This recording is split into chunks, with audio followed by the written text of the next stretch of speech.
Alright, what's up, y'all? It is your boy, your man, your favorite, lowkeymatt, back at it yet again. What's up? I have awoken from my month-long slumber to bring you guys another cool, special video for you guys today. And you know, if I awaken from my chamber of going to university, you know I have something to say. And oh boy, do I have some stuff to say about some bullshittery today in the game industry.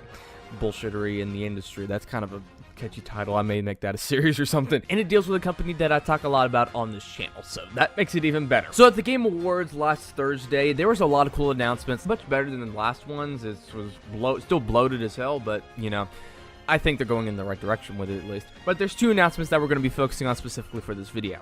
And that is that Final Fantasy 7 plus Integrate is going to be coming to PC after being exclusive to the PlayStation platform for a few years now. It is going to be coming exclusively to the Epic Games Store. And it's going to be coming out real soon, this Friday in fact. So hey, your femboy cloud mods are going to be coming real soon, don't you worry. And the second announcement is a trailer and release date for Forspoken. God, that's an awful name. And that's going to be coming out in May of 2022. Alongside these announcements, the store pages for the games were launched as well. And it turns out the games are going to be coming out for $69.99. Wait, what? Huh? Yeah, you heard me right. It's going to be $70 on PC. Square Enix has officially broken ground in the game industry. They are setting a new standard. They are going against the norm. They are being rebels because they are going to be the first people in the game industry, it seems like, to be charging $70 for games on the PC. They are setting the standard, guys. They're going against the grain. It broke new ground!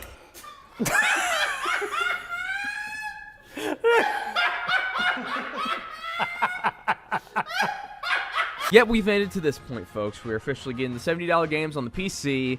They've been trying to do it for a while, but yet here we are. Square Enix going to be the first ones to do it, apparently. Now, granted, that is going to be Final Fantasy 7 Remake with the DLC. I think the base game is going to be $60. But for Forspoken, that base game going to be $70. They know what they're doing with that. Now, $70 for games has been kind of going on for a little bit now. PlayStation is starting to charge $70 for their exclusive games. Some third parties like Activision and 2K are charging $70 for their next-gen versions of games. And the most greedy publishers, too. I wonder why that is. But, you know, PC games, Xbox games, Nintendo games, they've been seemingly, I guess, left alone. But it's crept into PC now, and I guess it's going to be coming to Xbox and Nintendo at some point if things keep going the way they are. And the reception of this has not been too fond, at least on Twitter. If you look at the tweet where this article is mentioned and look at the replies and quote tweets, the general theme among people is, yo ho, a pirate's life for me. People are not too happy about this, and I'm not too happy about this either.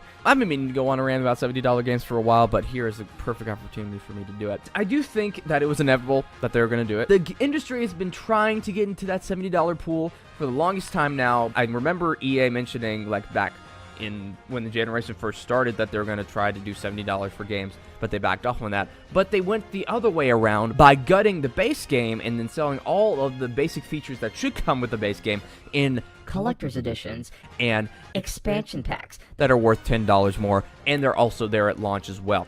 So yeah, if you want to pay base price for a game, then have fun with a gutted experience, bud. And they also figured out about microtransactions, so they could just sell you all the base game features for even more individually. So how's that? That's even better. But I think 2K21 was the first game to do $70, at least on the third-party side. Even with $70, that's just the entrance fee, all right? A lot of the games that are doing $70 have a lot of microtransactions in them because they're multiplayer games or they're sports games. So that's just an entrance fee, all right? And if I remember correctly, PC games used to actually be cheaper than their console counterparts. If games were like $60, they were like $50 because of console licensing fees and disc manufacturing. So they cost a little bit more usually, but these games are only online and they're download only. There doesn't need to be that extra fee on there. They're doing that just purely because of greed. It doesn't even need to be $60 on the PC. But I guess one day they decided to charge PC games for $60 and they think no one would notice, and I guess they didn't because now we're here, and that's generally how games cost nowadays. Guys, I just want to let you know that they're doing this purely because of greed. It's just because of greed. And I've seen all the excuses in the book as to why they need to raise the game's prices to $70. One of them is the rising development costs. These games cost so much to make nowadays, they have to raise the prices to cover the rising development costs. You know, they have to, the only way they can be profitable is for $70. Okay, then why are we seeing record profits and record sales under the $60 game model if it's such a blood-dry price? Even for single-player games, we're seeing record-breaking sales numbers. The majority of that money goes to the top brass and the higher-ups in the company. That seems to be what we're finding out recently. And also, if these games are getting so expensive to make and they need to hire on more of these people and pay for more of the technologies, then why are they hiring out contract work and hourly wage people? Why is that if they need to be going so expensive? If they're rising development costs, then why don't the top brass donate some of their money and some of their net worth, putting more of their development costs in these games? Oh wait, they can't because they got to keep all that money for themselves. Well, games haven't raised prices in like 15 years, so it was overdue for another price hike. Well, here's the thing, bud. There doesn't need to be a price hike in the first place because, again, record-breaking sales and record-breaking profits. So there's no really much of a reason to do it instead of getting more record profits and more stuff like that. There's no other reason than to charge the consumer more. Oh, I got you now, though.